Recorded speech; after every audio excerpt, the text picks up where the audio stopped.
Good evening on the Suffolk Ram. Skazz. Welcome to episode 279 of the Randers podcast. 279? Yeah, time is... Mate, I was about to say, is it 2,200? Fuck, I forgot it already. 278? No, that was the last one. Yeah. We have, including this one, we have 4 more podcasts of the year. Do we? Yeah, we've got this one, the 20th, the 4th, and our Christmas special on the 18th. Oh, mate, that's loads. Aren't people sick of us yet? Apparently not. Well, they might be. I mean, the great thing is that bandwidth is unlimited on the internet, which means that we can put our nonsense out there and no one can complain about it. I mean, they might be, but we don't really care. Look, I work on the assumption of the contented masses. I'm assuming everybody's fine with us, which is why, you know, we never get any complaints about anything. So it's fine. It's all good. Everybody's happy. Everybody's enjoying it. Everybody's streaming it. Everybody's loving it. So what does it mean if we only have like an audience of 3 and I start getting complaints? They're just fake news, mate. Fake news. All right, cool. GG. Strike it from the record. Doesn't exist. Fake news. They are basically deliberate people put there just to try and sort of bring us down. You know, it's all like a black flag operation. Industry plants, mate. We've got industry plants there. Yeah, it is. They're all just plants, you know, from the like actual podcasts that have audiences. They're just trying to keep us down, mate. We're just trying to keep us down. Are you saying that we're going to go to the Ministry of Truth and they're going to start like crossing stuff out and burning stuff next? Yeah. I keep telling you the re-education centres are coming. Give it time. Nicktopia for whatever number we're at now. We lost track of it. All we know is that if they're all generally in various stages of burned down. I mean, we've stopped putting numbers on them now because the amount of like metal we're having to put on the signs is costing a lot. Yeah, it costs a lot to repaint the sign every single time. They're like, oh, mate. So the sign's now movable. We can just hitch onto a lorry and drive it to the next location. That and the idea the sign has just gotten bigger. It's like Nicktopia, and every now and then we just put a couple of extra boards on the end of it. Yeah. It's like, what Nicktopia is it this week? It's one of those things, you know, you get those like flapper board clocks, so you can push a button and it just automatically cycles to the next one. Click. I've got one on the end. And I was like, well, guess this one's fucked over. If I go to Nicktopia sign, click. Instead of like days since last incident or whatever. It's like Nicktopia. Click. This society has not collapsed in the last 6 days. I'm waiting like where you get to the point where it's like, oh crap, mate, like the number's so big, we're gonna have to like rebrand. We're gonna have to give ourselves like a subtitle. Nicktopia with a vengeance. Nicktopia, too much too soon. Which is generally where it all goes wrong for me on city building games. How hard can it be? Yeah. So many, I don't think how many people, beavers, people have like robots, have pigs.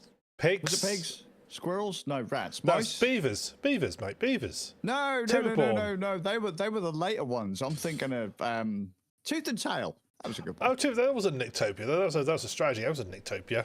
That might as well have been Nicktopia. Let's be fair, mate. The storyline was very Nicktopia-like. It was very Nicktopia. Like, yeah, let's just eat. We're all meat eaters. Let's just eat each other by lottery. Yeah, sounds about right. I mean, who cares, right? It's not happening to me. Until they took his son, then it all went real. I was like, I didn't think the leopards were going to eat my face. Dude, that's basically how parts of. Have you played the new Wolfensteins? No. That's basically. I was going to say that's how some of the characters get involved in the resistance of Wolfenstein. Like, yeah, it was all fine and well until they came after my family. Yeah. And now I have to take them down. That's that quote, isn't it? I think it's for the Russian, like something. It was, I said they came for the intellectuals. I said nothing. They came for the scientists. I said nothing. And when they came for me, there was no one to say anything. That's it. I've completely butchered that quote. I can't know who it's attributed to, but I've completely butchered it. Probably like, I don't know, George Carlin or Gandhi these days, according to the internet. Let's have a look. Let's see. They came for Ozzy Osbourne. Okay, it's a poem. They came for the poem.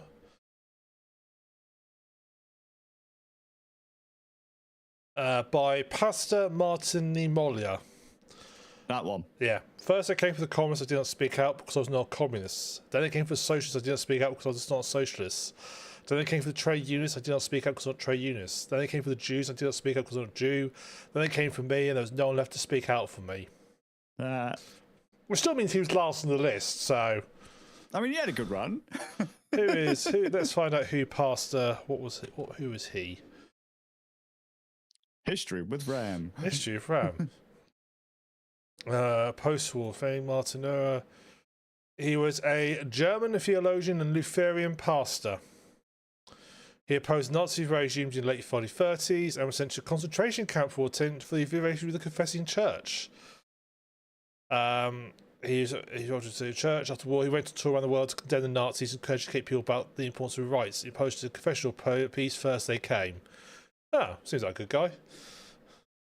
Sure. He doesn't like the Nazis. I'd say that's kind of a win. But that's generally a good big tick on the... So there's like one box, doesn't like Nazis, tick, you're in. Yeah. But that's like, well, hang on a minute. In 2025, near enough everything is a Nazi, though. No. So this could get difficult. This could get tricky. I think if you did a little sort of check of a good chunk of the American voting demographic, there'd be a lot of unchecked boxes, unfortunately. You're like, I mean, it's weird, though. I would really like to see Twitter users meet actual Nazis at some point. If I can create a time machine, I'd love to do that. It's like, right, you just called someone a Nazi because they said your furry pictures were gay. How's about you hop into this time machine and you can meet some real Nazis? Show them your furry collection and see what they think. To be fair, if it was Goebbels, they'd probably get away with it. Probably. Yeah, I think it was Goebbels who was a bit into the kinky stuff, wasn't he? Was that the dude that put on all the weight and was a drug addict? Or am I thinking of... That accounts for a lot of Nazis after the war, to be honest with you. Yeah, the ones who survived. I can never remember my Nazi, I can never remember my top dudes in the Nazi group. Yeah, I don't remember the Nazi top trumps. I never got the full collection. I mean, come on, man. It was like, what, £2 a week? £2 a week and you could get the next card? Well, as a part work, you get every... was it Davuni, new collect a Nazi magazine. That's it. Every week you get a lovely collectible card and a deal tell more than the Nazi and what happened to him. Like why what they war were crimes did they commit? Yeah, what war crimes did they commit? Why they were an evil bastard and what punishment they finally got. You two Likes flower arranging, hates Jews. Plus, if you subscribe today, you'll get this lovely binder to keep them all in. It's made with real human leather. And fucking embossed with Hitler's face. But like all part works, they miss some because they never intend anybody to actually collect all of them. They come with those 3D sculptures you get which are like in layers. Every week you get a layer of a 3D Hitler sculpture you gradually build up through the whole part work. You too can have the Fuhrer proudly displayed in your living room. If you subscribe to the gold membership, you get a free copy of Mein Kampf. Wow. I'm in. Yeah. That sounds like a great deal. Now it's got to be in them. It can't be like a little plastic statue. It's got to be like one of the Bakelite radios. Yeah. No, it's gonna be a shitty part work. Maybe I made a balsa wood or something. Won't it be something cheap and shitty? Oh, maybe I don't think the Fuhrer would allow for that. He's dead, so who cares? Nah, true. We can ask Trump. He's dead? He's coming trying to replace him at the moment, so we can ask him to see what he thoughts about it. You say he's dead, but I think he's like Margaret Thatcher, you know. Look, all I know about Hitler is he killed Hitler, so he can't be all bad. It's true. That is true. What is the greatest thing Hitler ever did? He killed Hitler. Killed himself. Yeah. I mean, who else killed Hitler? Huh? How did the Americans do it? No, they ain't as good as Hitler, because Hitler did it. Yeah, the Russians failed as well. And they're right outside Who killed the door. the Nazis? Look at the Russians. The Americans, the Brits, or Hitler? Yeah, yeah. Would you like to phone a friend? I'm amazed we've not been kicked off YouTube, to be honest with you. Yeah, me too. Yeah, but okay. Mate, I make enough German jokes, I make enough Hitler jokes and enough Nazi jokes as is, and yet somehow I still get called a Nazi sympathizer. Yeah. It's weird, that. It's weird. I mean, I like the rocket. I like the V2 rocket. It's kind of cool. Carpet bombed London. Pretty rad. Yeah. But, and without that, we wouldn't have gone to the moon. No, good old Werner von Braun. Because the Americans couldn't make a rocket for shit. No, so he just stole the Nazi and got him to do it. Well, no, because he was there, weren't he? Have you heard of that? Like, I think it was the Navy or someone was trying to build a rocket. And they're like, oh, yeah, cool, right. We've got the guy, the Nazi who actually knows how to make rockets. But we don't really trust him because he's kind of a Nazi. Yeah, good reason to not trust him, to be fair. And it's like, all right, but he knows how to make rockets. Fuck off. We know how to do it. Look, Army or Navy, we can do it. And apparently it just blew the fuck up. And he's like, right, I'm sick and tired of this. Let me show it's done properly. So stop being such scrubs. If you want to get something off the ground and to blow up where it's supposed to, I've got this. I'm your man. Yeah, he was a rocket fetishist, I think it's fair to say about Warner von Braun. Mm-hmm. Yeah. Just goes to show, if you've got a knowledge and skill set that's valuable to people, they'll prepare to look over anything you did. Yep. They put him on telly, didn't they? Yeah, he was on television. They completely washed over. Yeah, he knew that they were using concentration camp prisoners to build his rockets and parts for him. That's fine. We won't dwell on that bit. Yes, he's involved in the Nazi war machine, knew what was going on. We won't dwell on that little bit. He built us a rocket to beat the Russians. Good guy. Good guy. Yeah. They do touch that on if the sci-fi series For Mankind. He's in this because it's basically it starts off in like 1968, and it's an alternative timeline to ours, and he's still around. And one of the big things is he gets kicked out of the program really early on because they basically reveal to the public all his shitty stuff he did whilst he's, because he was a Nazi. Whoa, hang on. He got outed. Yeah. Like the average person does on the internet these days. Yeah, he got cancelled, mate. You're a saint until someone gets hold of your DMs, mate. Yeah, he got cancelled, mate. And they got rid of him, and then they sort of moved on, and that's one sort of early bits in For Mankind. I think it happens like episode 2, he gets kicked out. Wow. I think For Mankind just didn't really fancy having one of the main characters being a Nazi for the series. It's like let's unlike real life, let's write him out. Again, though. Pretty much everyone's a Nazi these days. You just have to disagree with someone and you're a Nazi. Certain people you have to disagree with. Yeah, there's certain people who are like Brad A, they don't dislike us X, Y, Z, and so forth. But that's because the world has become a situation where there's only black or white. There's no shade of grey in between. Mate, that sounds incredibly racist, Ram. Well, it's either you agree with X, Y, Z and anything that supports, or you disagree. If you disagree with one thing that doesn't agree, is that you must be an evil, horrible person. Like, you do know people Which can sounds absolutely align. ridiculous because you can agree with like 9 out of 10 statements. Yeah. But because you disagree with that one thing, you're fucked. And that's what I've been trying to say that to people for years. If you were to get an island, right, and you come up with like 10 rules and you put a bunch of people on the island, like 10 people that agree with them 10 things, utopia. You add on either an 11th rule or an 11th person that doesn't necessarily agree, watches the whole fucking thing falls apart. Yeah. Because they will tear each other apart over one thing. Stupid. It's the same as like just film and TV culture now, whereas it's either good or bad. There's nothing in between. If there's no, I don't like this, but it doesn't mean it's bad. Yep. There's no this. I can potentially see why people enjoy X, Y, Z, but I don't like it. Therefore, it's bad. Therefore, it's shit. Therefore, it's rubbish. It's either good or bad. It's nothing, and everybody disagrees with me. It's just shit, and it's become almost sort of like fashionable to just sort of like, if YouTuber who I follow doesn't like something, I'll automatically not like it. I've not Even played the though game they've probably myself. never tried it. Yeah, I've not seen the show. I've not played the game myself. I've done nothing with it. So, but I'm just going to automatically assume it's shit because my idol who I follow says it's shit. So I'm just going to assume it's shit. And I'm going to tell everybody it's shit. I'm just going to regurgitate all the talking points why it's shit. Mate, it's so funny when you see that, though, isn't it? It's like, I swear I've heard this argument before. Oh, wait, because it's not yours. Yeah. I mean, it sort of happened to Cyberpunk when it was released. It sort of happened to that. The game was rough. Oh, it wasn't bad.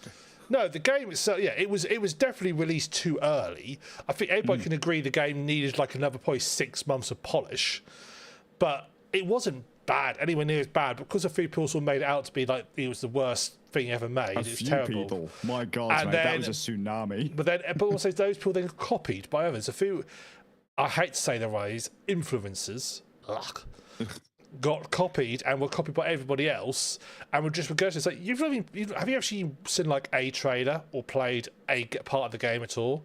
It's like you can say. The bit that gets me is that most people hadn't even got past the heist. Yeah. Like early on, you know how like you look at Steam metrics or like the PlayStation metrics or whatever, and I understand on like PlayStation 4 and Xbox One. Yeah. Was that the generation? Yes. Like they were rough as fuck. Yep. I know someone that actually played through the game on PlayStation 4 and they really quite enjoyed it. Yeah. But sorry, just trying to remember back to those times. Just when you looked at the achievement list, the trophy list, or whatever it was called on the platform of choice, most people didn't even get to the. They didn't even get to the heist. To be fair, you could play an awful lot of the game without getting to the heist because a lot opened up so soon. Yeah, because it was so open. The area they did give you access to around that. The hotel and all that was massive.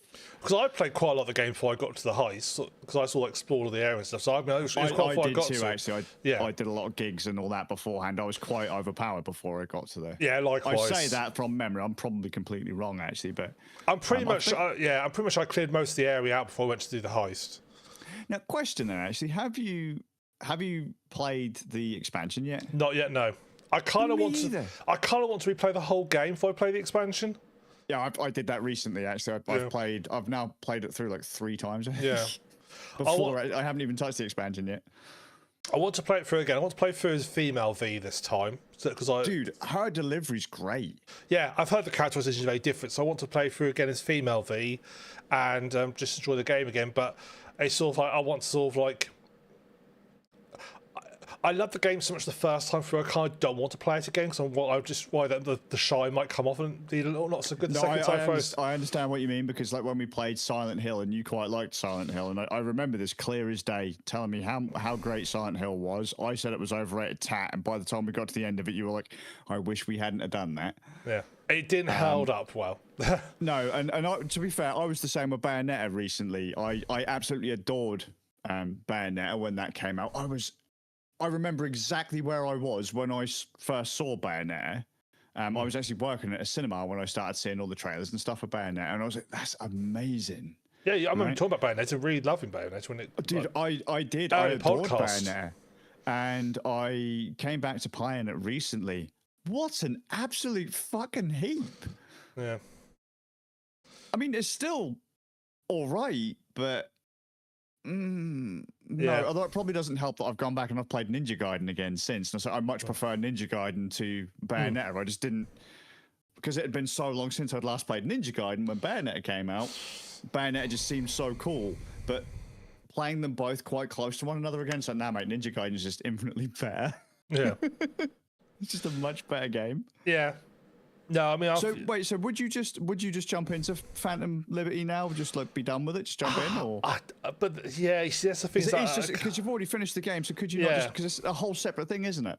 I know. But part of me feels like, in my head, the continuity of the game is I played for the game, and then my character got his ending, and this feels like no, it's out of sequence. So I need to start the game from fresh. I'm like reset myself and then go back to then play. I believe Phantom Liberty takes place like midway in the story. I believe. I don't know much of anything about it, to be completely honest. I believe it's meant to. I don't know if it's. I think it's all meant to be taken because you are playing as V in it, I believe, aren't you?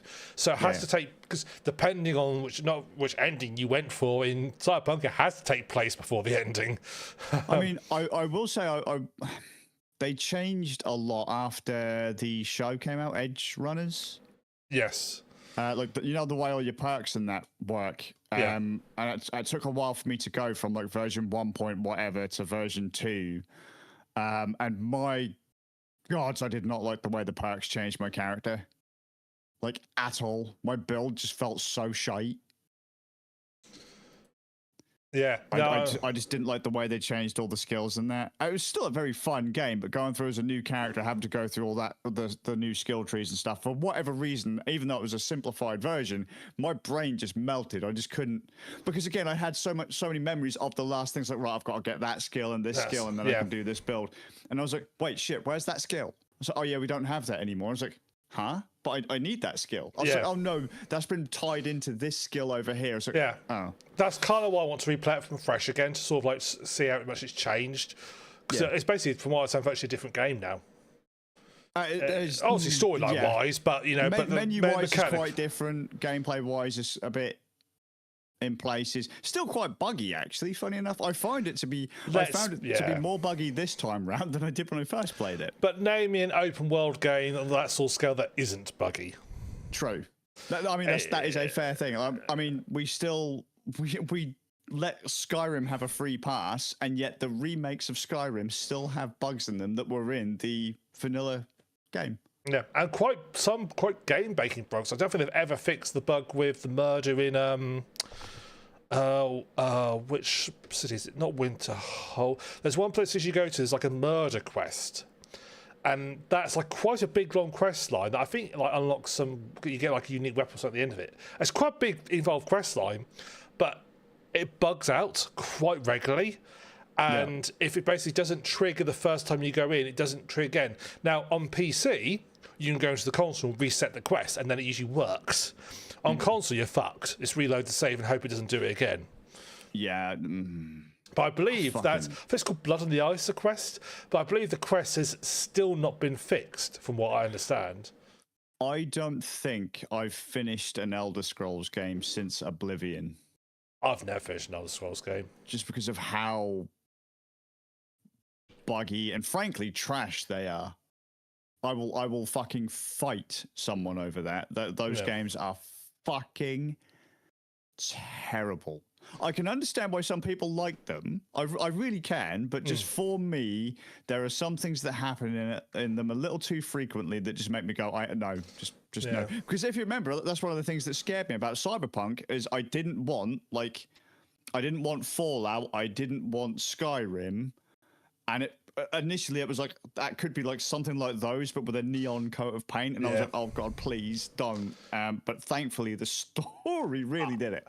I'm of the opinion that combat in all the other Scroll games has always been pretty crap. Yeah, I don't know if I've ever played a game where it's been like actually slightly good. I mean Oblivion basically made archery a pain in the arse because every enemy took like 1,000 arrows to kill them. Skyrim sort of fixed it, but they went the other way, which meant basically everybody turned to a stealth archer in that game. Yeah, pretty much, yeah. And so the hack and slash combat just didn't feel particularly involved. It's just like click mouse button multiple times until someone dies. They didn't feel there'd be a lot of strategy to it. Sure. And I've always felt, and it's just you're basically just hitting a big sponge of health until they die. Yeah, I mean, it didn't really feel. So it's going to sound weird, but Cyberpunk it felt a bit more flexible. Yes, like agreed. Because you could go through with all the different, you could use all the different skills. Like I could go running in, so I'd go through effectively like Johnny Silverhand. Yeah. You'd stealth your way through it. Yes. My mate 3D would run through with like gorilla arms and just punch the ever-loving shit out of everyone. We all had quite different play styles, and even the enemies did that too. Yeah. But in like in Oblivion and that, and in Skyrim, as you say, the enemies just feel like these random things running at you that are spongy as fuck, and you're just like, well, the combat isn't even remotely interesting. Yeah. I'd rather have enemies. this is similar to the first store game. The gunplay in the first store game was when the vanilla was terrible because every enemy had so much health and you had so much health that gunfights just became this like really drawn out affair. There was an FAR mod that basically rebalanced it all so that basically it made it almost realistic. So, you know, bullet headshot killed enemy. Most enemies would take a few shots and be down, but you'd be the same. You were almost the same. It made combat more fun, but also made it I wouldn't say easy is the one word, but it was less of a slog because you could just drop. But you could also, you were vulnerable as well, but so were they. So it sort of worked out quite well. And yes, you could sort of... One sec, Ram. Yeah. And then we'll continue this. 1 sec, sorry. No worries, no worries. What are we up to?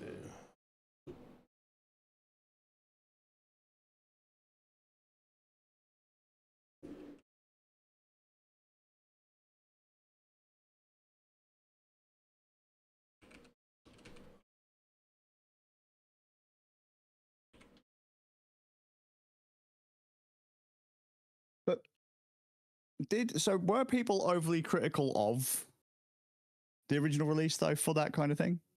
For sponginess and just like, in not Stalker, yes, there was a lot of people said the game is good, but the gunplay is pretty poor. And then most people agree that there was basically a fan rebalance mod that came out. Most people agree that basically fixed the game. Just kind of unfortunate though, really, if you think about it, because that's not how the game was supposed to be. No, the thing is though, they did in later games change it so that sort of fit that balance because as it feels more in keeping with the environment.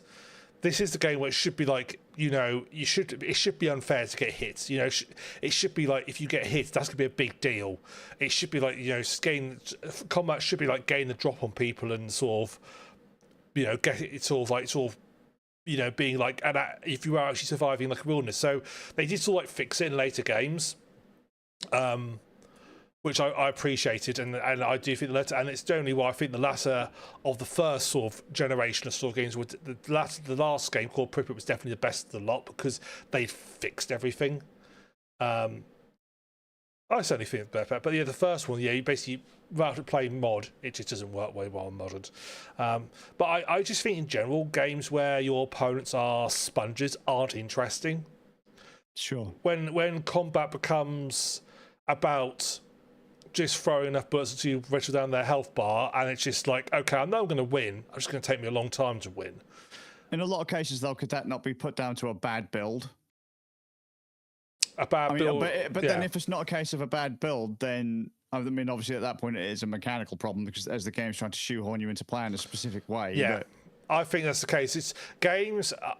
This is what I said about Skyrim. The joke is everybody becomes a stealth archer in Skyrim because it is like the overpowered build.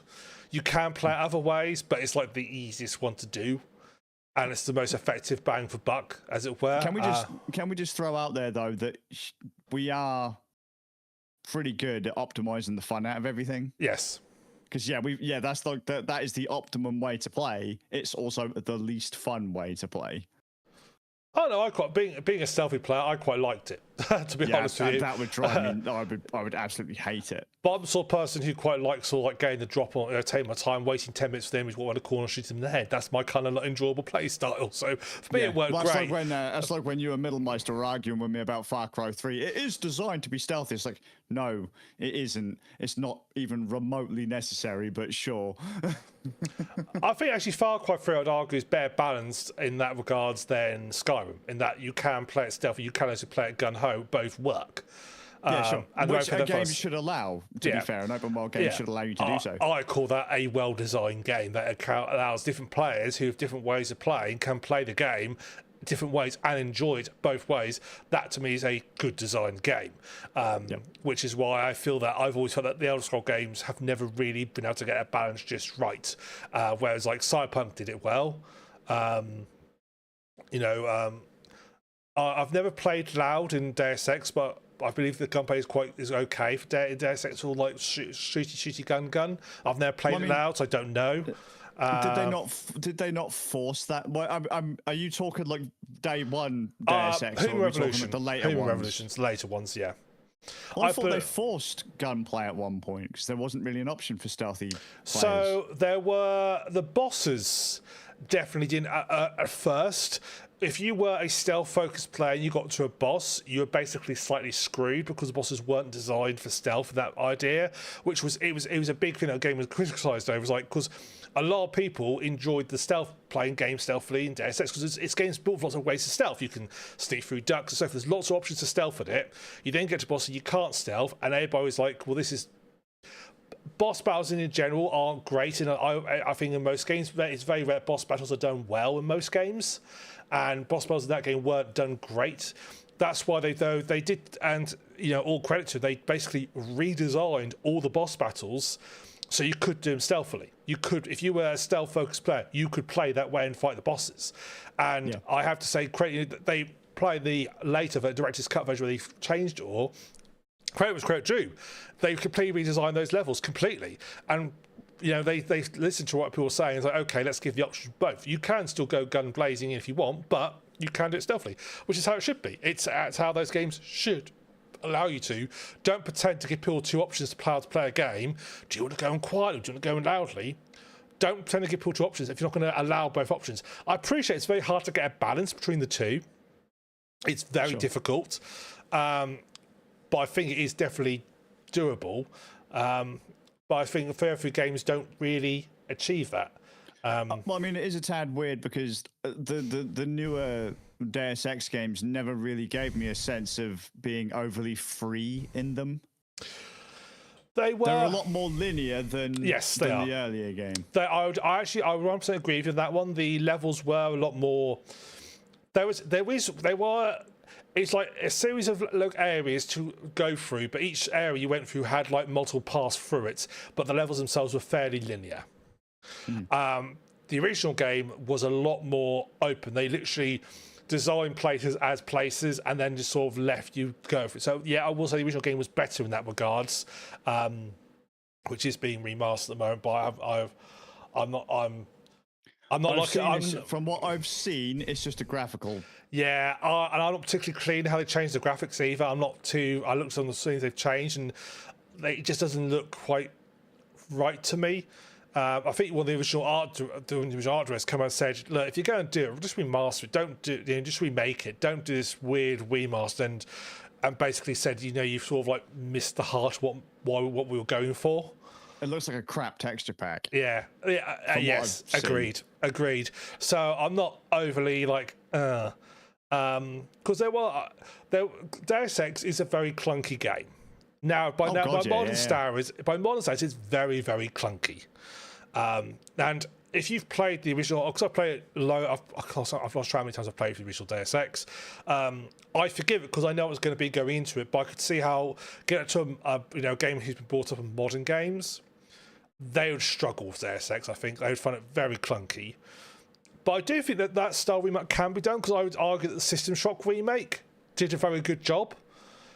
Basically, it kept very true to the original. I mean, the levels are exactly the same layout as the original game. They've kept to the true thing. They've done it slightly retro style. But they've definitely modernised bits of it to make it more palatable. But at the same time, they've tried to keep sort of somewhat true to the original by, they've still got the grid inventory and stuff. We don't see very often in games these days.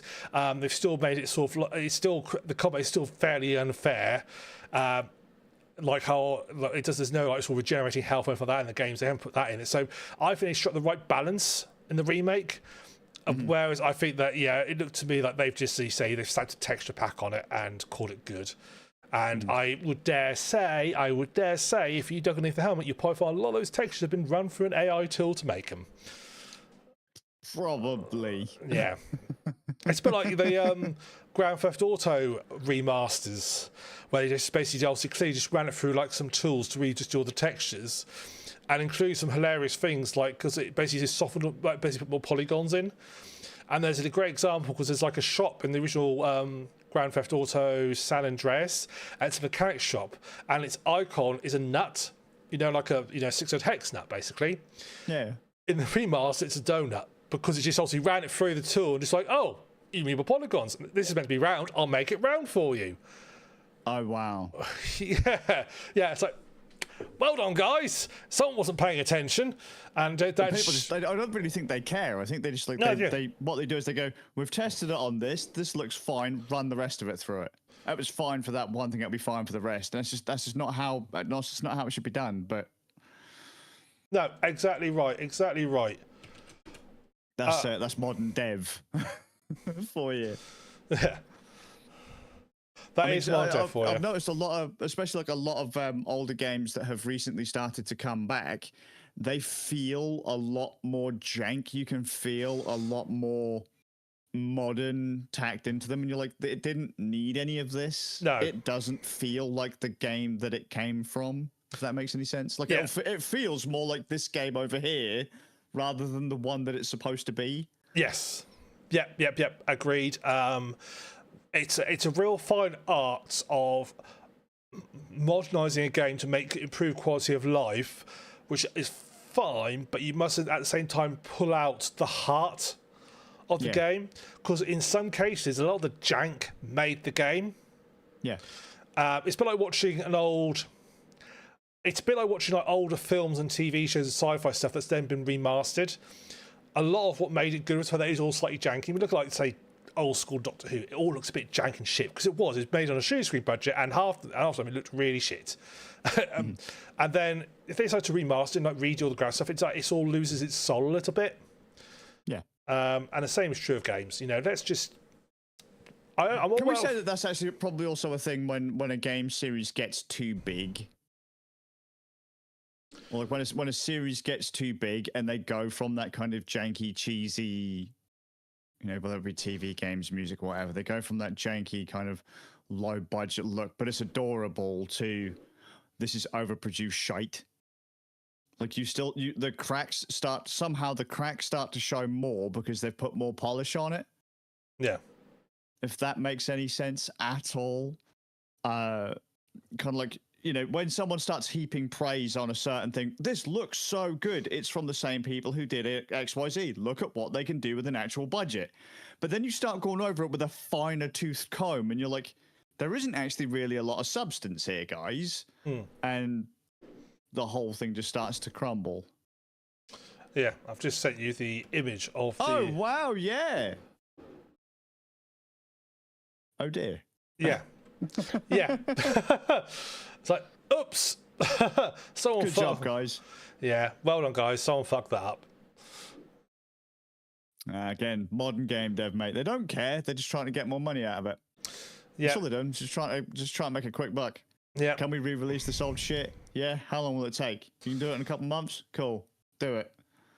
Yeah, we need to do a remaster, guys. Okay, I've got a ChatGPT account now. Yeah, just like I say, just don't, because I see that way too much now. It's like, to be fair, guys, in a lot of cases, a lot of gamers would probably just be happy if you re-released the old game but patched for modern systems. Yeah.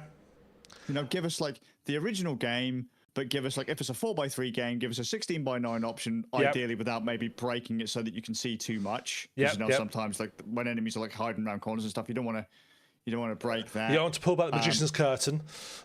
Yeah, and then like you want like maybe so like 16:9. You want widescreen support, reasonable frame rates that you can kind of pick between, because obviously a lot of games, older games are tied. Like their physics are tied to the frame rate. Yes. So like if a game's like, if the game's designed for like 30 and all of a sudden you're running it at 60, all of a sudden certain things don't even function. Yep. Before Delta time was a thing. Yeah, and then well, really, that's it. Like, you know, do something with the FMVs or whatever. Give people an option. Yeah. We don't need everything to be like super high res, super polished, and all that. Just give us the original thing. Yeah. I say make it work. Just perhaps a few quality of life tweaks. If there are any notorious bugs that never got fixed, fix them. If you can, without breaking anything else. I mean, let's be fair. This is Vampire the Masquerade. That game was buggy and bust as fuck when it came out. People aren't asking for a huge amount when they play that game now. They're still like, well, I'll just install. I mean, to be fair, there's a fan patch that fixes most of it, but well, yeah. But what I'm saying is, what I'm saying is there's a fan patch that fixes most of it, but it's not gone, let's go mega ultra HD, completely change the way the game looks, change the way the game plays and all that kind of stuff. They are literally just gone, here's some quality of life stuff. The game is good enough to stand on its own. Yeah, yeah. And fix the buggy quest lines. Yeah. Make sure it runs on modern hardware. Give it 16:9 monitor support. Give it higher resolutions. And then job done. Yeah, exactly. Yeah. Fix it properly. I know it doesn't need to be a master. I mean, it's possible to do a remaster. There is possible to do a remaster. I think there are examples out there. But I think the big difference is like it has the group behind you, the remaster, have to be passionate about it, and that's the thing. So again, to use the System as an example, that team spent about 3 years doing it, and they were passionate about getting it right. They weren't after a cash grab to get it out there, and they're now working on System Shock 2 remaster. Well, because wasn't there a point when they said that the System Shock remake almost wasn't going to happen? I think so. There was a fear that it wasn't going to happen because they went dark for the longest time. Yeah, because I think I think they're basically. I'm not quite sure how they should have happened. I think they basically got. I don't think they own. They don't have. I think they've got permission to do it rather than actually. They don't think they've actually owned the IP or anything. They've just got permission to redo it, and it was basically almost like charity funded, as it were, to basically do it. I don't know all the ins and outs, to be truthfully honest, on that one. But there was a case where it was going to go at one point. I do. So they thought it was never going to come out, and they then achieved it, and it came. And I went, wow, this is actually. Playing it now is like playing the original game, but re-updated from all the things. But it's managed to keep the heart of the game. Yeah. They got the original voice actress back to redo all the dialogue. I mean, that's the sort of dedication. That's like we want it. It has to be her to do it all because it's not Showdown if it's not. Yeah, and the same issue I have with the potential Max Payne remake. Like, if it ain't Jim McCaffrey, we're going to have a bit of a problem. I mean, there's no reason why I couldn't reuse all the dialogue. It's all there, isn't it? I mean, I don't know what quality it was recorded at really, like, it was jank stuff on this Remedy. Still got access to all the raw tapes, and they can do some polishing on it. Well, I was going to say, we don't know what also what was on the game, but not mostly what was recorded as. I mean, so it might have been, it had been around time when RAV was a thing, so they might have recorded it in high quality and just dumbed it and just compressed it down for the game, because it would have been a CD, but it would have been DVD by that point, base game. Yeah. So you may have had to compress it down for the computer, but they might still have the raw files, and I think if they redid it, that's what they'd have to do.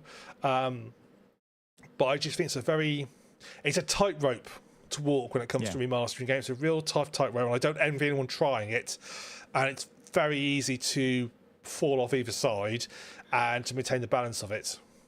I do feel a bit iffy when, and I know it's not always possible, I often feel iffy when a studio loses large chunks of the team behind their big IPs, get random interns to come in and go, let's redo this. Yeah. Like, we're the company that did it, so clearly we know. So, but you're not the guys that did it. They're over there. Yeah. Or in the retirement home. Yeah. But potentially, if you've got like the people who joined your company because they played an X game, they loved it so much, and then you've want to say, right, guys, we want you to redo it, but remember what you loved about that game. Don't fuck that up. Don't break what you loved about the original. I don't see that very often. Yeah, these days. I think that the last sort of probably major remake that sort of was big news is probably Final Fantasy VII's remake. Ugh. And that sounds to me like they ruined it. They basically, from what you talk about, it's like, well, it seems to me they've just made it way too long, way too big. It looks good. The story's okay, but it's not Final Fantasy VII to me. No. I reckon, had I have not played original Final Fantasy VII, and I was just playing the new one, it might not have been that bad, but there is so much padding. It's disgusting. At that point, don't call it a remake. If you call it a reboot, gives you sort of like carte blanche to restart again. So what they've gone on record saying, and I say they as like the big conspiracy, a bunch of different studios have gone and said it. If it's a remaster, it's basically just a polished upscale of the old game. If it's a remake, we have remade the game. .1. We can do whatever we want. That's blurred lines. That is blurred lines. Not a fan. I'm not a fan. No, because I would call the System Shock game a remake, because the original System Shock game was not a 3D environment game. It was like exactly. That was rebuilt from the ground up, wasn't it? Yeah, but it still feels like you can literally compare screenshots of the original game to the new game and see it like side by side how close it is, and the levels are still laid at the same. That to me is what I would say is that's not a remake, that's a reboot. You've just said we're going to start from scratch. Yeah, it is. Yeah, of course it is. But that's not how they see it. No, I think that if had they have said it's a Final Fantasy VII reboot, no fucker would have bought it, because we would have been a lot more cautious going in.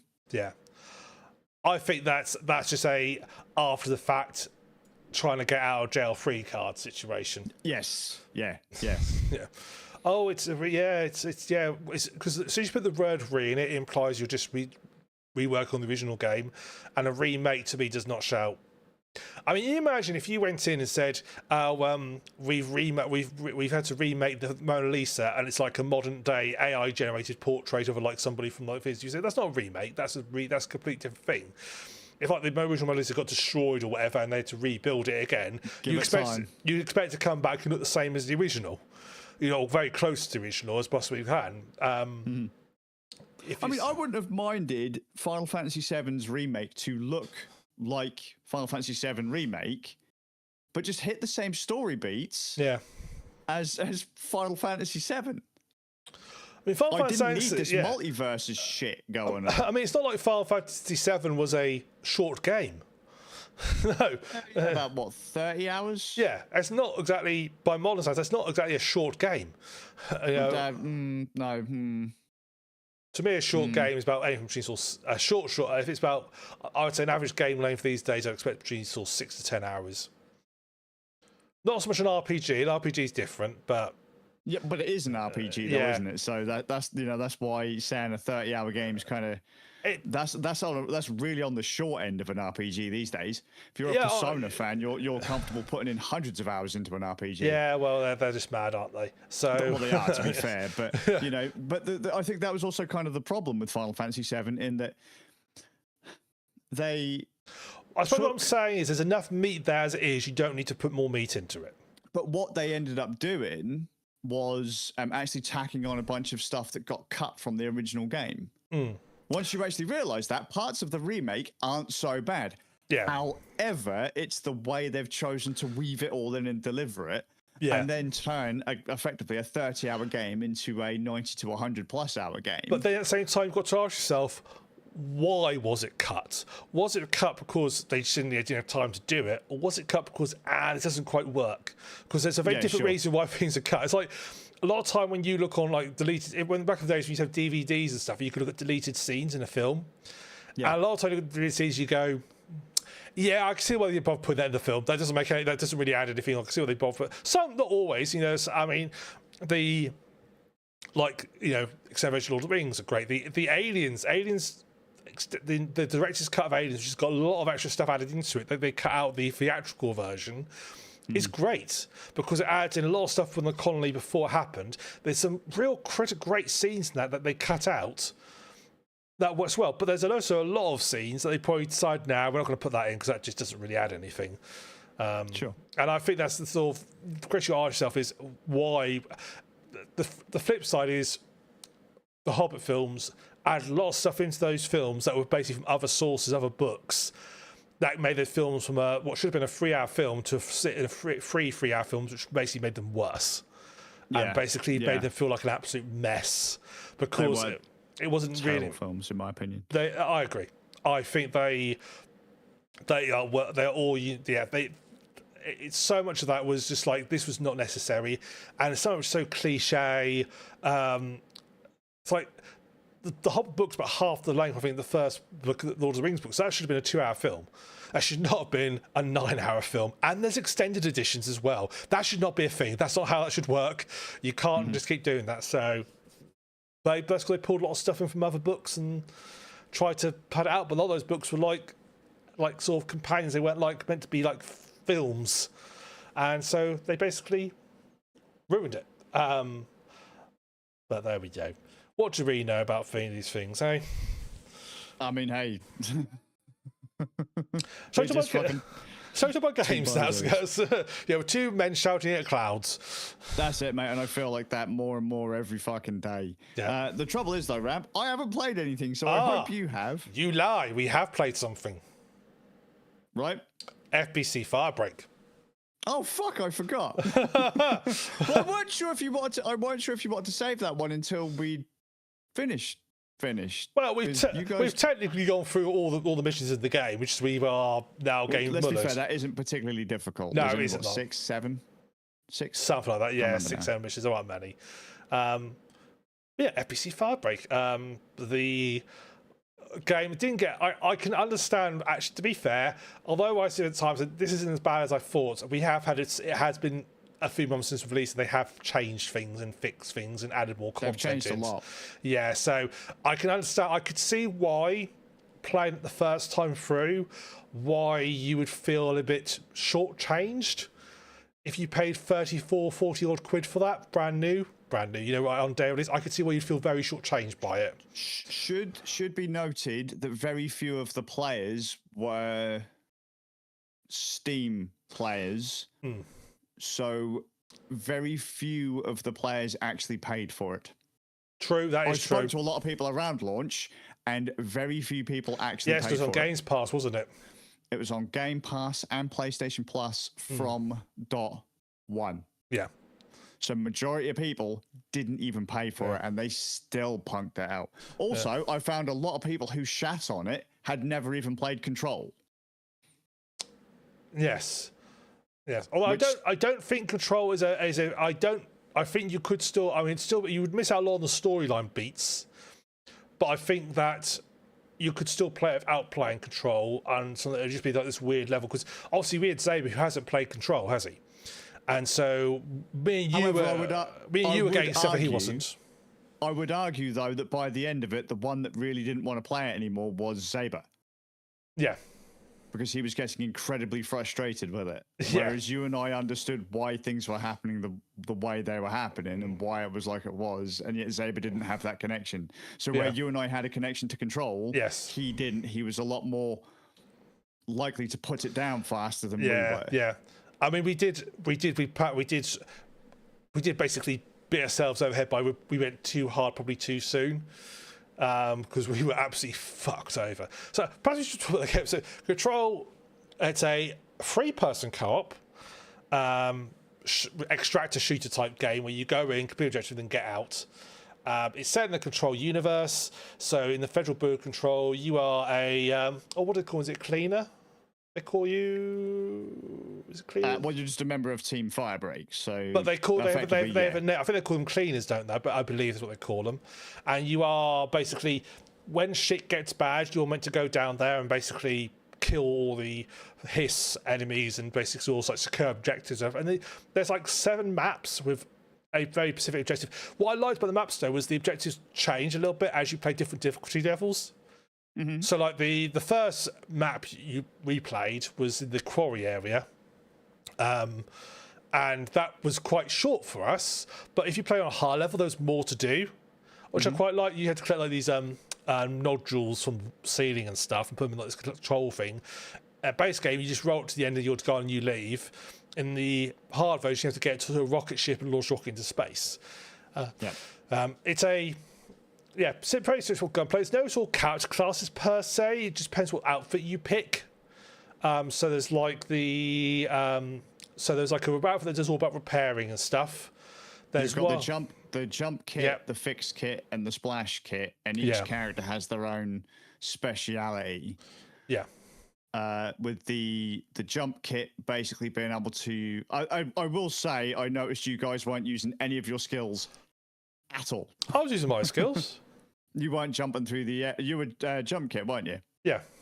So I didn't see you launch through the air, take shortcuts or cross platforms or anything like that. I saw you very much grounded and occasionally charging things once you realised that you were the one that was supposed to be doing it. That was an oversight on my part. I will admit that I suddenly thought, oh, charges, that's me. For some reason, I was seeing that cycle and thought, I think because in so many games, electrical icon means it's broken, needs to be fixed, not you need to put power on it. In so many games, that's the icon they use for fixing. Sometimes you span it, but lots of these. So in my head, I was like, oh, it's just broken, he's fixing. And I didn't at all trigger that, oh no, that's me. You were barking at Zaber very regularly. I was like, Zaber's class is required a hell of a lot here. And then I thought, yeah, it's like, oh no, that's actually my job. Oops. To the point, actually, that when you guys were barking at each other, I just went and did it myself. Yeah. Because so each class has a speciality. So jump kit has a pneumatic pogo stick jumpy thing. Imagine like a jackhammer they use on roads or whatever. Yeah. But that just launches you up in the air, so you get to jump really high. But they also have the ability to charge certain objects on the map. So you'll be able to turn on heaters, generators, that kind of thing. The splash kit has a big water cannon, so you can use that to put out fires. And which is actually funny because you can also put a hot kettle on top of your splash kit to allow you to set fire to things. So instead of it being a water cannon, it's a lava cannon. Oh, that's cool. Then the fixer kit is a weird one. All I've seen Zaber say is that you can tackle people. So if something's broken, you can bosh it to fix it, fix it faster than anyone else can. Yeah. And then you've got the ability to tackle through enemies to, I suppose, clear a path to an objective or whatever. Now, just because you don't have one of those particular kits, let's say if I was playing a splash kit, the other guys could put out fires, but they would have to do a little mini game thing where it'd be press A D D A D A D D A D, and it would change every time. And if they did it quickly, they'd put out the fire. If they did it wrong, they'd take damage. Yeah. Whereas I would just pull out my water cannon and just shoot it and put the fire out. So you can still do everything, but the specialized people can do it quicker than you. And there are certain environments where we need a lot of stuff fixed quickly. We just need. We can't do it. We have the person who has to do it because we can't get through quick enough, or that gets damaged quickly enough. I will argue there as well, though, that there appears to be perks that balance that out. So not necessarily the case. No, I'd imagine so, because they'd have to be in case you were not in the same bands, or you're doing mixing. Because there's no right. You basically just at any point change your backpack and be effectively a different class. Yeah. You could all be fixed kits, you could all be splash kits, you could all be jump kits, and still do the mission. Yes. Yeah. But the missions I thought were quite varied. Some have own little special sort of twists to them. They had the one with the post-it notes where you had to soak the post-it notes and you had to destroy post-it notes. So I had to soak them, and then I had to electrocute them, was the quickest way to destroy them. You can destroy them other ways as well, but that was the quickest way we found to destroy them. Yeah, so I'd soak them with my splash kit, and then Ram would come back with his jump kit, which is also a charger, and he would then zap the thing. So anything that I'd soaked would then the electricity would travel through and destroy them. That was pretty fun. That was pretty fun. And if you weren't careful, they'd end up sticking you on your screen. You couldn't see what you were doing. And then I'd have to rinse people off with the water cannon to get the sticky notes to come off. Because water is healing. You have a shower, it heals you in this game. That's how you get healed up. Limited, by the way, you bastards. Well, we didn't realise that at first straight away. And it's limited. Same with the ammunition, though. Ammunition dumps go down as well. I think the game also does encourage you to sort of keep pushing forward. There was a point where basically we got stuck downstairs and we were just killing things. It's guys, if we don't, we're never going to leave. They're coming as quick as we can fight them down. We've got to move. We're never going to get out of this otherwise. Yeah. Yeah. It's pause there. It's let's kill the next group. We're not going to kill them quick enough. We have to move. To be fair, we actually got quite close to completing that mission in the end. I mean, I was at the bird stage where I was having to calibrate it. I nearly did it. Was that a frequency shift? Yes, we got the pink spooge one. That is. It's the pink one with the sort of emitters and stuff. Yeah, we got very close to completing that. Very close before we got absolutely muddered. Because the respawn mechanic is you can also be, if you're downed, you can be picked back up. But you also have like a group set of lives. So if you die, you can respawn, but use up one of your lives. Now the lives do rebuild up again. So once you've used up all your lives, the timer will appear, and as long as you can last out until that timer goes up, someone can respawn back in. Although it does seem that at certain points in certain missions, it triggers that you can't do that anymore. I think so. So the one time that happened where we couldn't get more lives was the rocket one. I don't remember what that mission was called. That's a quarry was. Yeah, it's a quarry level. And we got to the point where we activated the rocket, but then no more lives came after that, and so I had to try and get through the last part of the mission without having any backup, which was quite fucking like what? Yeah. That's. I think you're right. It's probably when you do the last objective and you've got to extract. Is probably when it stops respawning you, I would imagine. Yeah. But I like that mechanic because it did sort of means you can sort of keep going, but you have got to like, okay, you've just got to last the next 40 seconds. You've just got to last. That's all you got to do is just keep going and last. And that's quite a challenge because they don't let up. They really on hard levels. At some points, it seems like after you get to a certain point, enemy spawns come in faster. Yeah, I think they do. I think they do. And unless you can kill them quickly enough, you're fucked basically because they spawn quicker than we can. We did the one where we got sort of like trapped downstairs. We did gradually push our way back out, and I think we basically got ourselves into a corner. And once we managed to get out of that corner, we did sort of do a little bit better. I think that was bad positioning on our part because when I went upstairs, if there was someone else had to come upstairs, we could have actually probably covered the person fixing the machine, calibrating the machine. Yeah.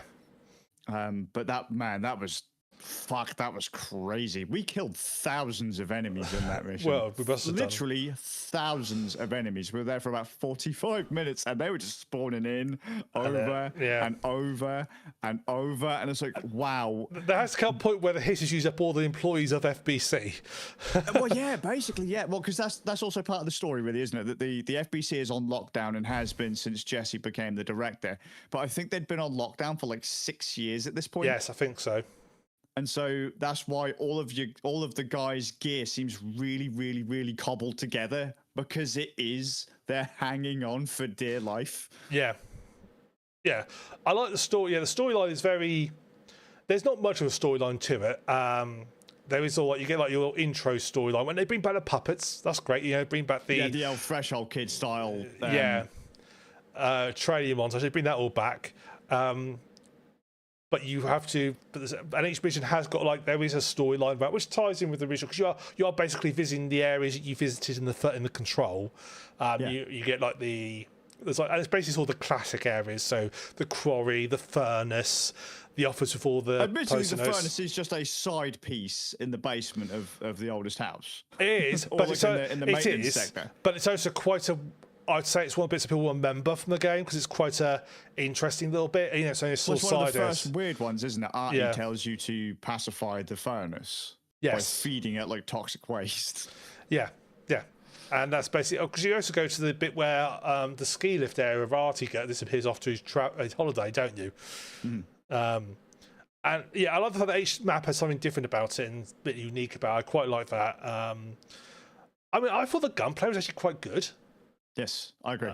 I actually found the guns interesting. I mean, I can see it's a very limited selection of weapons, and they're not class specific. You all unlock them together at the same time. But that I would say gives you a bit of freedom. You can play sort of how you want. I always question how well something. So I switched to there is a sniper rifle, but sniper rifle in these games just simply don't. In most games, don't work. The levels are too confined to use them. Probably there's only a few bits you can use them. The rest of the time they're useless. So they just in general, they don't work. But I mean, I was on I can't remember what rifle I had at the end. I think I switched to like a fire weapon that did more. I had the Magnum revolver. I switched to that, which did a lot of damage, but was it would pretty much kill most enemies in one shot. But it only had 6 rounds and was quite slow firing, so every shot had to be like specific. I mean, with those heavy dudes, it would kill most heavy dudes in 2 hits to the head, it would kill them. Yeah. But you had to be accurate with it and so forth. So that was quite fun. I quite enjoyed it, but you had to all be a little bit cautious, and you could very quickly run for your ammunition if you just tried to gun it, you would soon run through your ammunition. I also the way the characters class sort of interact with each other. Everyone sort of helped each other out a little bit. I quite thought that worked quite well. But I also thought the enemy types as well were quite interesting. There weren't many of them. You had your normal guys, you had the floaty chair guys, which are really hilarious to watch them fall out of the sky. Yeah. Heavies. Should note actually that generally the hiss that you're fighting are hiss from the Foundation DLC. If I remember correctly, the guys with like the pickaxes and crowbars or whatever it is they've got. Oh right. The ones that like run at you. The standard guys with guns are your regular hiss. They're your regular kind of security guard kind of dudes. There seems to be a lot of those compared to what I'd seen of earlier footage of the game. You had your big heavy set dudes who are basically in like their bomb disposal suits, and they'll come in with like a minigun or a grenade launcher. Obviously, you said the flying guys, the disruptor. I can't remember which one if that's even called the disruptor. You know, the one that screams at you and spews at you. That's in the game. Yeah. That was in the trailer. Basically, all the big things from Control are in it. But it should also be noted there weren't actually that many enemies in Control. No, there aren't a huge variety of enemy types. Also, interesting, I think the mechanic of the game was the game encouraged you to stick together because you boost each other's shields. Yes. So if you split all off, which we did do, you basically are taking a risk because you're going to be a lot more vulnerable. But if you can get, I think as long as two of you are together, it works. I don't know if its bonus gets better because it seemed to be like because you can see each other's shields and stuff, and it seems to drop down when two you got to get it all boosted up. And you can also unlock skills. So you obviously unlock perks. There are perks that help you, and there's perks that help the team. So I've been. So once you get to level 3, a perk becomes resonant. So as you kill things in the level, they drop stuff, and you can pick that up to unlock perks. Each perk's going to have different requirements, whether it be a different level, different materials that you've picked up, that kind of thing. Level 1, it's weak, works on you. Level 2, strong, works on you. Level 3, as strong as it can get, but it's resonant, and so you can give a percentage of that to the other players, as long as they're within range of your resonance generator. There are some perks that there's like one I picked up one quite early, which was increase the bonus to shields to your party. Quite early, I picked that one quite early up. I think I would say actually I would have liked to see more because the perks you unlock tend to be, at least to me, they seem to be a very set order you unlocked things. And I think I'd like to see perhaps more, at least in terms of what you could unlock, what became available to unlock at different levels and stuff. It seems almost like fixed order, which you could unlock things. I think I'd perhaps like to see more. I don't know why it was you guys, if you had like different perks, but I expecting not, because when we talked about it, you seem to have the same as mine available to you. So I did wonder if perhaps there'd be more variety of being able to pick different things so you had to do different builds. But also, as you unlock more perks, you're going to have the options. You can change out perks and stuff. Like every person's going to have, once everyone maxes out their level, they're going to have the full skill tree available to them. So it's not really going to matter, is it? Yeah, but then you can do different builds. But early on, you couldn't exactly say. What are we going to go for? I say when you're quite early on, because you don't have many to unlock, you're probably all going to be having probably the same perks, like low levels, I'd say. I disagree because you guys had different perks to me. Well, that's what I was wondering. I was asking if you had different perks to us. We unlocked the same perks. We had access to the same perks, but I chose different perks straight away. Yeah, because some of the stuff you guys picked just didn't seem useful to me. Yeah. So, because I mean, it's like sometimes like it could literally be every level you get access to a different perk, and so I mean, you could, very early on you can only really pick 1 or 2 perks. So it's you've always got more than you can possibly use. Yeah. And if you were to say, well, I'm going to go for a specific build for whatever my kit is, well, that doesn't help because every time you die, you can change your kit. Yeah. So they're not going to give you specific perks for a kit. No. I imagine there'll be some perks that will synergize with certain kits in certain ways, I'd imagine. I haven't looked through them all to see what's on there, but I would have thought there'd be some that will synergize with certain kits. I flicked through and I didn't really see that big of a... Yeah. I didn't really see it as being that big of a thing. I saw it as more adding balance to if someone didn't bring a certain kind of kit, or if, I don't know, you wanted an extra, say, mod or perk for your weapon, or you wanted to carry more ammo, which my gods, in some cases you're going to need, or you wanted to negate a certain effect, or it didn't really seem. I took extra grenades a lot because I quite liked having the grenades. I found quite useful, so I took extra grenades as one of my perks. Because I think we underutilized grenades a lot. At least I think some of them are so like the stun grenade. If you as long as you do it far enough away, that's so powerful in terms of taking amount of energy. You can just stop them. That gives you a chance to catch up. Sure. But I do think there's a certain degree of synergy between you. Just like, so what are you doing? I'm saying this. Okay, well I'll take this then. To sort of like give us more options and stuff. But I generally don't think the game is anywhere near as bad as people seem to make it out it was. I generally don't feel. I thought the game was fun. We played for. We basically, our intention was we were probably going to play it and that'd be it. We're going to play for like a session for like 4 or 5 hours, and that'd probably been it. We'd probably then move on to something else. But actually, afterwards, we all agreed. Actually, we want to do this again because this was actually really fun. I really enjoyed it. You really enjoyed it. I think Zabel was kind of grinding his teeth by the end of it. I think the methodology that they were trying to use to defeat the enemies wasn't going to work. Let's hang here and try and kill them all and then go into the areas. That's not going to work. We can't stay here.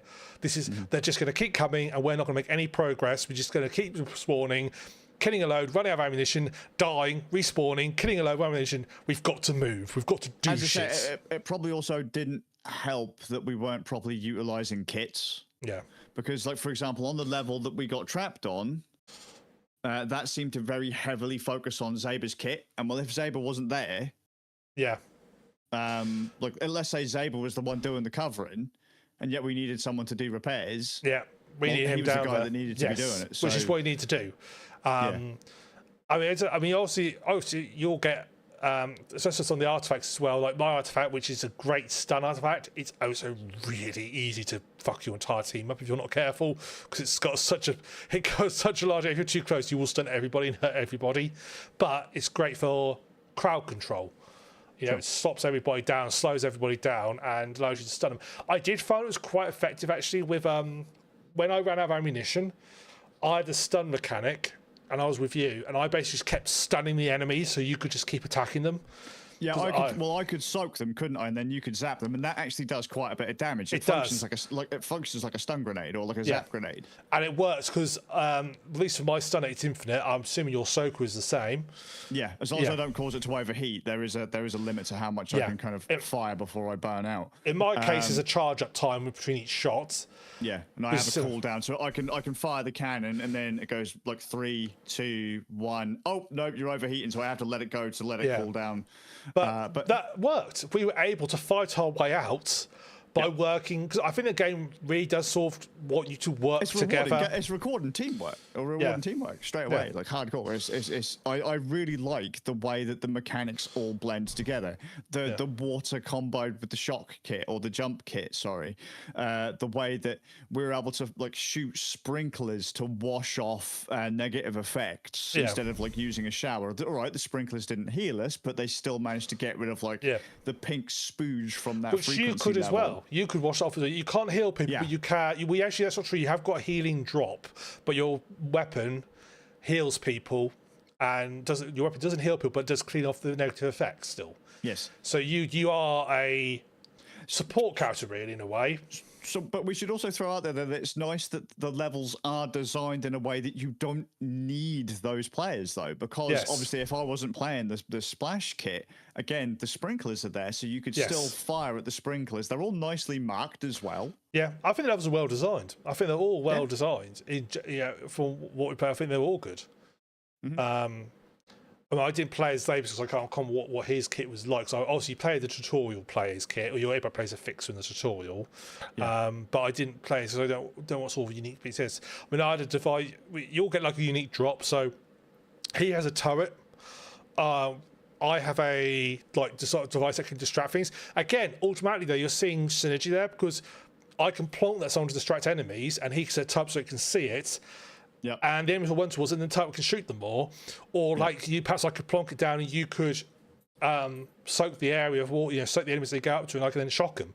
There's lots of synergies to be explored there, which I don't think we did enough of. Well, actually, and I should throw out there as well.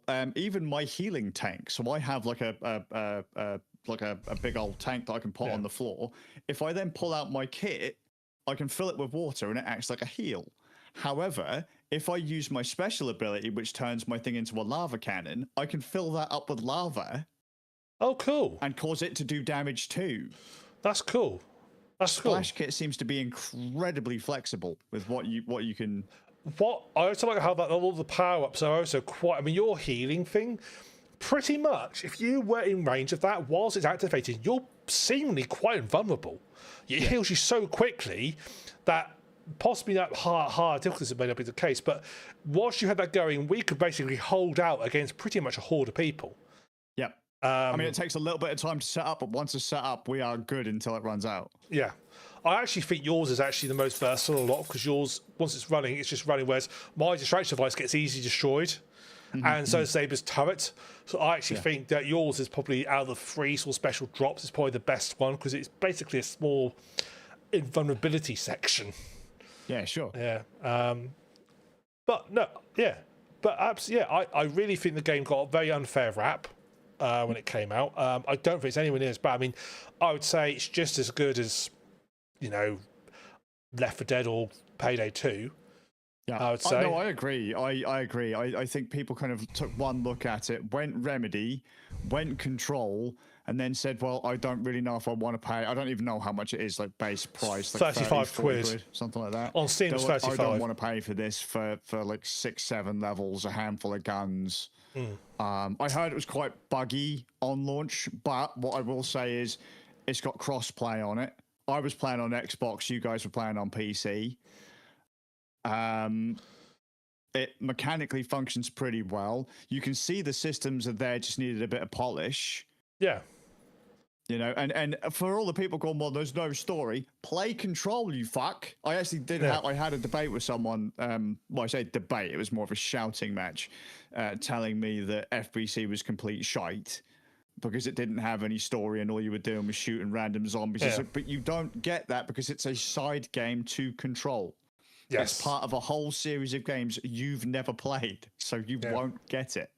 If you're just going to jump onto the latest new thing, you're going to have a lot of that bandwagoning thing where it's shit, fuck off, I don't like you, or you're wrong, shut up. Do you think they sabotage themselves slightly by calling it FBC rather than Control Firebreak? Do you think? Because I mean, FBC. If you have not played Control, you don't know FBC means Federal Bureau of Control. So maybe they called it Control Firebreak. Maybe that would have made it more. I think they were kind of hoping to ride that because one, Firebreak is a name in Control. Two, the FBC is all over fucking Control and Alan Wake, and Alan Wake's a big game over the last couple of years. So a lot of people would hopefully know about FBC, but then also by the same token, Alan Wake 2 didn't really sell all that well. Yeah. And that kind of requires you to have played Alan Wake and Control. Well, again, that's an older game now, so it does feel like this game. I feel that we got rewarded more because we both played Control. I mean, you probably got better because you also played DLC. I've not played DLCs for Control, but I was like, oh, it's that bit. We're going to that bit, Oh, we're going to meet the furnace. I was like, Skazz, we're going to go see the furnace now. That was rad, man. I really did. I really enjoyed it. I thought it was nice, the idea as well, that you are just office workers. Yeah. You're not some superpowered motherfucker like Jesse Faden who goes in and just concretes the shit out of everything. You're just some random motherfucker from accounting that's been given a resonance device and a gun. like a random gun. You've had no real training. No. And off you go. It's up to you to figure out how all of these things work mechanically. And once you find them, oh my God, it's neat. I like the fact they've kept that, in that regard, they've kept all true to the law of Control, because it's been very easy for them to come up with some bullshit reason, oh, yes, you are the episode, but we've discovered a way for you to use resonance artifacts now, and you can use these sort of things, you can use all of them, and you can have the gun that morphs. We found a way for you to use it. It'd be very easy to come up with that bullshit way to do that. Yeah. But they didn't. They kept true to the law of like, no, you are just guys. We've got some artifacts you can use that are kind of you know, just so you know, they are they're dangerous, but they're like very fucking dangerous. But they are the specials. But they are the safest ones we've got. Yeah, I mean, we should also note actually that some of the artifacts get loose on the levels. Did we not have to fight the traffic light? Yes, we did. Traffic light, the riot helmet, and the lantern. It was the riot helmet. There's a lantern as well. Lantern, globe. Was it a globe or was it a table there was saw? There's a table saw and a globe. We had lots there of. you go. So yeah, some levels you'll get an artifact that is from the game appear, and it will actually cause modifications to the game, like the globe. Like changed, also changed like gravity. Yeah, like we had low gravity, which I actually thought was useful. More armor. That was quite useful actually, but the low gravity one that was quite useful. And then you have to pick. Now what I don't know is where did you pick that device? Because I never picked up the initially. You always picked up first. Where did you get that from? So it was marked with a little yellow dot. Like things are quite clearly marked in this once you get within range of them. It's in one of the ammo in the ammo shack. Oh right, yeah. Things and in the looks like in the as you enter the like ammo container, bottom left hand side. So don't even not the shelf. It's right by your feet. If you were reaching over the table to pick up all your ammo, if you were to look by your feet, your left foot, that's where it is. It's like sat in a holder on the floor. Yeah. Can I just say quickly about the ammo shelters? I love the fact that reloading your ammo is a mini game as well. The fact you don't just go up to just use it. You basically have to do so. You also had A and B on keyboard and mouse. It's I broke that. No, on keyboard and mouse it's Q and E. Oh right. So you're also and that's the two controls you use. So when you go pick up ammo, basically it brings this little quick time event, and it basically works like it's basically just a list of all the controls you have to put in the right order. And every time you do it, you get a little bit more ammo. So if you're really low on ammo, it takes quite a while to restock. Well, yeah, but it also bases that on if you've used specials and grenades and stuff like that, because your specials will take far more time to reload than anything else. That being like the water tank that I use, the distraction thing that you had, and the turret. Yeah, the turret that Zaber had. But if you haven't used those and you literally just need guns and bullets and grenades, it's quite quick. It's really quick, and you can get perks to make it faster by the looks of it. Yeah, and I thought that's such a neat little thing, because it does mean when you go there, you want to go there before you've run out. You want to sort of plan your refilling before you run out, which I quite liked. I just think this game is very. I think there's a lot of clever. Yeah, you are. You are vulnerable the whole time you're doing it. It's like, okay, guys, I need to rebuild ammo. Just watch me while I do this. Should note actually that some enemies did drop ammo though as well.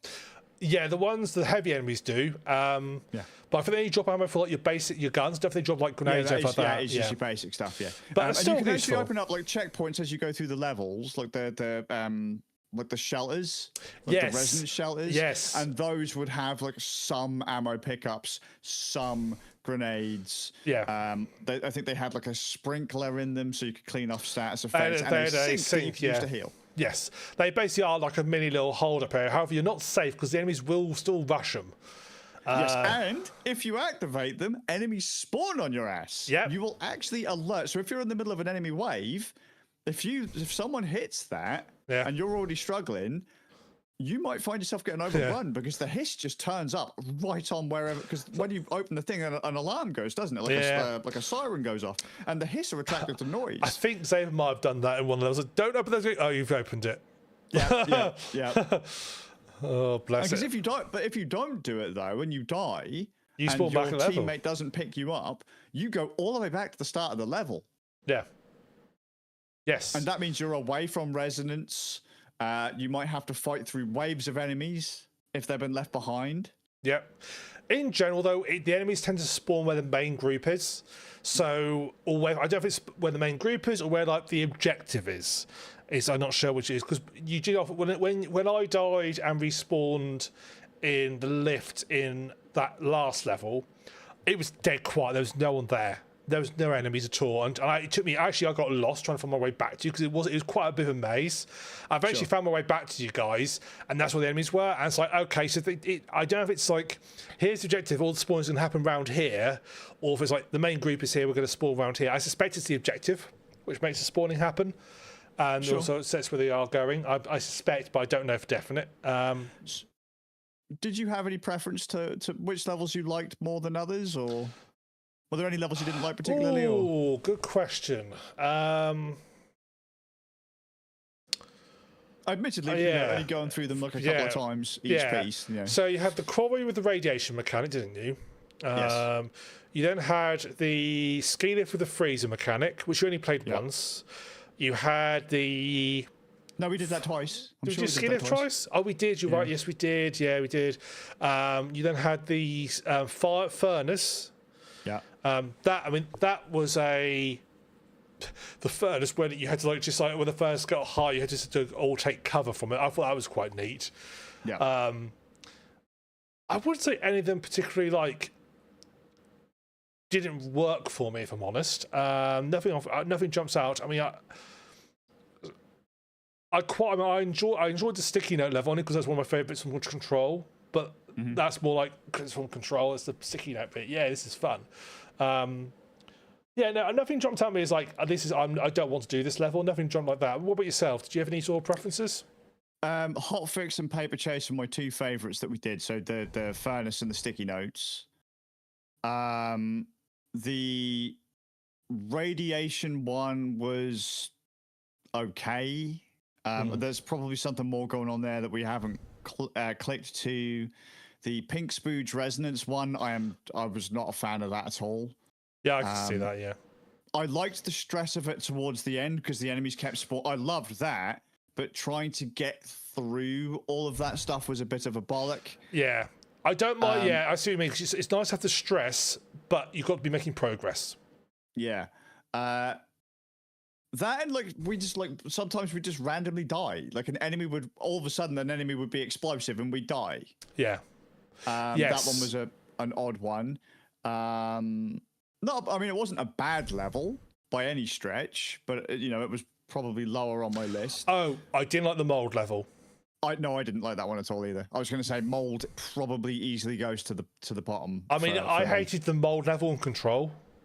Mm-hmm. I think I've only ever actually done that once in Control, and I've played through that game 2 or 3 times now. Yeah, I hate that level in Control, and I hated that in the game as well. The mold spores, in fact, that. I think that's the new level from the patch, because if you remember your guy, the suit you were wearing, I commented on the fact that your guy had mold on his suit. Yeah. You had one of the hazmat suits on, so I think you were using one of the newer costumes. Oh, possibly. But I because that's now what the theme is, isn't it? For the launch of the game, it's themed around the mold and all that. Didn't like that level at all. Didn't like it at all. No, did not like that. No, I agree. That was a painful level. It was messy. It felt messy. Yeah. Yes. There was a lot of kind of unnecessary platformy bits. Yeah. Some tighter corridors. Oh yeah, when you fall down a hole and you die, it's like, oh. And it was actually quite difficult at times to see. When you're moving kind of quickly, which is fair. I'm sure if we played it a couple more times, but that one was probably my least favorite of the lot. Yeah. And giving us the newer level, that's kind of damning of it. I think we need to get better at. I think towards the end we weren't particularly good at synergizing with each other at the start because we didn't need to the early levels. But I think the high levels we need to work as a group more, and we need to be more using our deployables a lot more. I know that, yeah. But I think we didn't make a lot of use of synergizing our stuff, and we also for a long time didn't touch the safe rooms. Well, that's right, you kind of need to do because, as you say, the respawn points you don't use them, and I think we missed out on those a bit too much. I think, but I think as we got later, we sort of got an idea of how the mechanics worked, and I think we'll get better with it. I would say, unfortunately, I think Zaber's kit is probably the weaker of the 3 as well. As far as utility is concerned, I mean, you said there's a lot of bits like that last level. There's a lot he need to fix because he's the one who could fix it quick enough. Because enemies were damaging after he fixed it. That's the only level I can think of where his kit was actually useful. Yeah, but that's what I mean. Right. It was very underutilized compared to the other 2 kits. In the ski lift level. Yeah. So it's lots of fire for you most levels. Yeah, And there's a lot of charging stuff. In the ski lift level where you needed to sort out the heaters, I found out I could burn it with my kettle, so I could use my actual special to get rid of the ice anomalies. So we didn't even need to use the heaters to do that. So that was a bonus to me. The furnace level, again, bonus to me because I can put out fires really quickly. Yeah. The radiation level, I think I can sort that out too. I'm not entirely sure. I mean, I imagine you can wash radiation up. I would say I think your character is the most versatile of the characters. Yeah. And that you can like clean nearly all the stat effects you can clean off.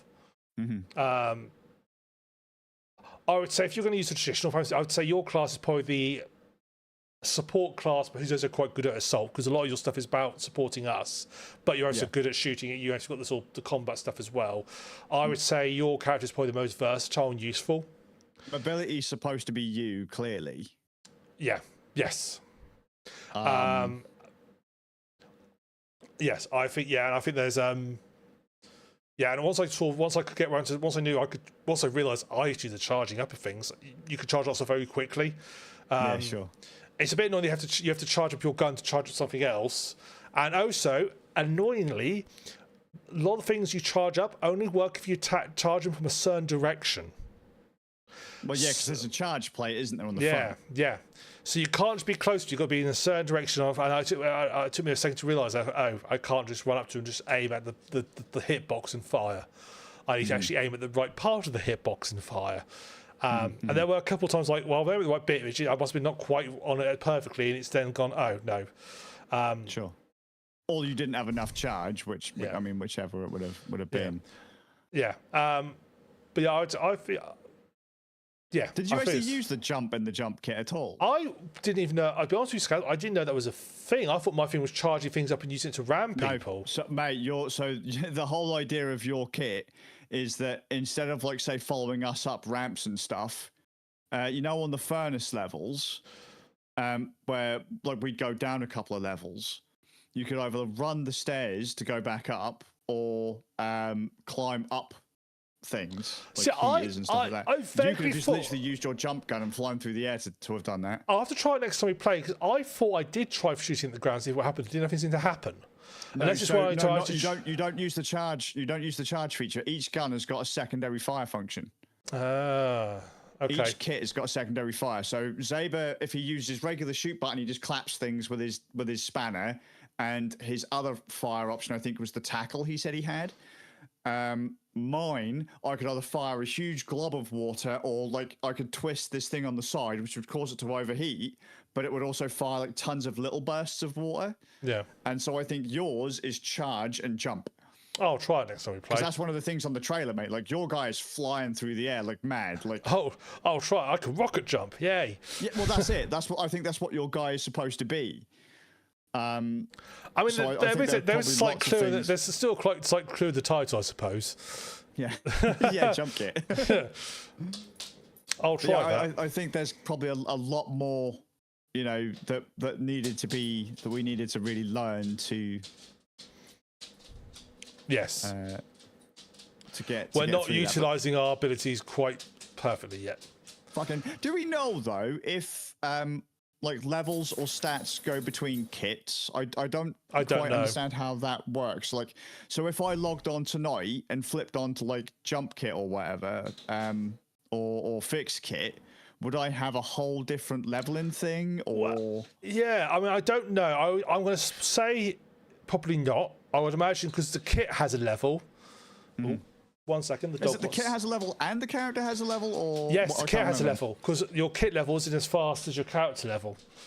Okay. So because my character's like level 8 or 9, but my kit level's like 5. Okay. So your kit has a level which you need to level up separately. So I don't think that'll carry over. What I'm not too sure of. Sorry, I've got to let the dog out 1 second. Cool.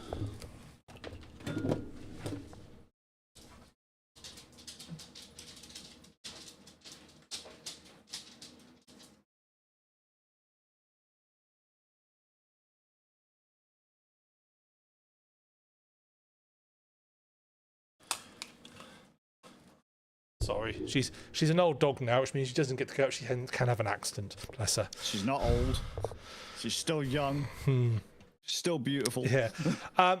But what I wasn't sure about though is your kit levels up, but I'm not sure what that actually does because I can't see anywhere where it gives your kit like a stat or anything. Does it give you like bigger, longer charge time? I'm not too sure what that does. Is it the kit level or the character level that unlocks the higher level gun? Character level unlocks your guns. So so you have your character level unlocks your guns, your perks, but your kit level, I'm not sure what that does. Maybe. I'm not too sure. I'm halfway tempted to fire up tonight and just have a look because I don't. I'm not too sure what your kit level does. So I think I might actually have to look into that round before we play next time, so I actually have a rough idea of what the fuck we're doing. Let's have a look. Kit level, FBC, Firebreak. Let's see what that says. Because I worry after the next time we play, I don't. Not to sound rude to Saber, I don't foresee Saber wanting to play that again. No, that's fair enough. I think if we get 2 sessions, I think that'd be probably enough anyway. Sure. Apparently, leveling up each kit unlocks perk slots specific to that class and is done by activating unique because your kit has perk slots next to it, doesn't it? Yeah, sure. Okay, so I think yeah, so it looks like that those perks are linked to the kit's level. Okay, not your character levels. 9 levels, 9 perk slots. Presumably, yeah, must be. Okay.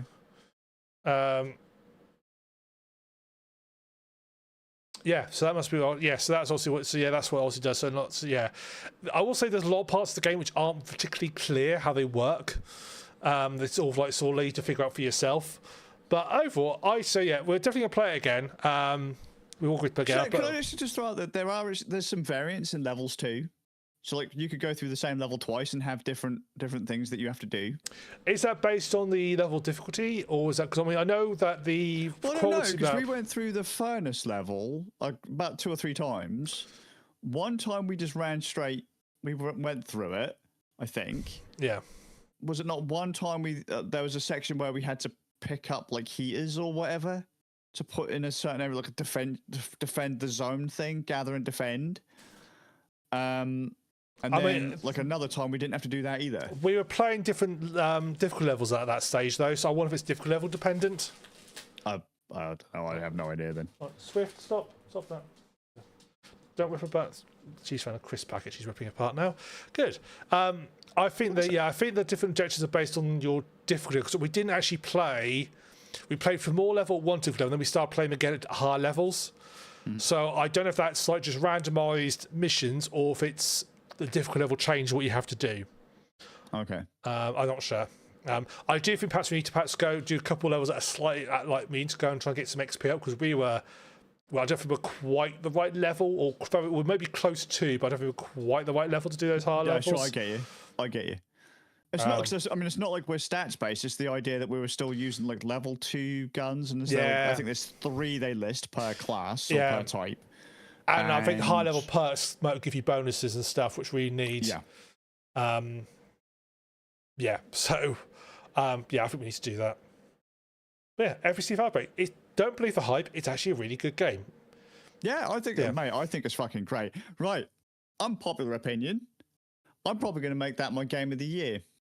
Go for it. If I'm going for if I were to say pick 2 games this year, I think I already know what it'd be. Like if I were to say a platform exclusive and a cross-platform, just to give myself that bit of leeway, FBC Firebreak instantly gets cross-platform. That game is so fucking fun. Yeah, I think so. And we'll obviously have our game of the year in a few weeks' time, and you'll be able to see if Skazz's opinion has changed, or if it's still the same. I suspect it'll be the same. Right. Spoiler alert, it will be. Right, well, I think that's everything. I've got nothing else to say on that. Do you have anything else you want to add before we finish up? It's fucking great. Look, if you don't want to pay full price for it, and again, just note that all the people who are banging on about it and how much they hate it are people who use Steam charts as a metric for how good a game is. Don't do that. That's stupid. Just pony up like $15 for Xbox Live Ultimate. You can get a code on Amazon for Ultimate. It's £20 if you buy it from Microsoft themselves, or 15 quid if you get it from Amazon, or I think it's £10 for Sony if you've got a PlayStation and you can play FBC Firebreak. So on PC, Game Pass Ultimate 15 quid. £10 for PlayStation. You've got PC and Xbox on the Game Pass. PlayStation's only on PlayStation, obviously. It works on Linux. So Steam Deck verified, I think. Mm-hmm. So just give it a go. Like, even if you don't want to pony up the full cash, just give it a go. Put in some money for the month. See what you think to it. See if you can get some mates together. For the fuck's sake, don't try and play it solo. That would probably be... Yeah, I think that'd be horrible. Yeah. And just see how you get on with it. Yeah, I definitely think it's a game. If you've got like a couple of good mates to play with, I think that makes it worthwhile playing. So yeah, grab some mates, and I think you'll have a good time. Yep. Cool. Right, in case there's anything else, I suppose we finish up for the night. So. Right, so thank you much for joining us this evening. So you can join us on our next podcast, which will be on the 20th of November at 18:30 GMT. Here on youtube.com/RandNerds or twitch.tv/RandNerds. Our next games day, which will be streaming, which I'll have to check the date on my diary for, I think it's the 23rd of November, but I'll just check. Yes, 23rd of November. You can join us for our streaming on twitch.tv/RandNerds. You can watch one of us stream the games, and we'll be playing FBC Firebreak again. So that's everything from me today. So for me, the Suffolk Ram. Skazz. We'll see you all in a fortnight. Take it easy, guys.